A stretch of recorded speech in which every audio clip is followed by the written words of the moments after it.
यस्तागुम् अग्रे प्रमुमोक्तदेवः प्रजापतिः प्रजया संविधानः प्रमुञ्जमानाः भुवनस्य रेतो गातुम् धत्त यजमानाय देवाः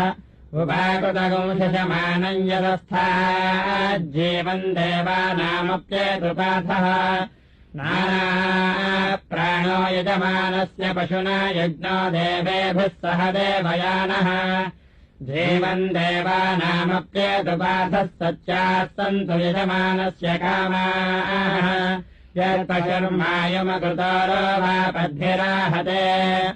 अग्निर्मा तस्मादेन सो विश्वान्मुञ्चत्वगुंहसः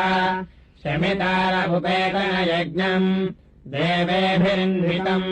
पाशात् पशुम् प्रमुञ्चत बन्धाद्यज्ञपतिम् परि अतिथिः पाशम् प्रमुमोक्त्रेतन्नमः पशुभ्यः पशुपतये करोमि अरातीयन्तमधरम् कृणोमि यन्दिष्मस्तस्मिन् प्रतिमुञ्चामि पाशम् स्वामुते तधिरे हव्यवाहगुंश्रुतम् कर्तारमुत यज्ञियम् च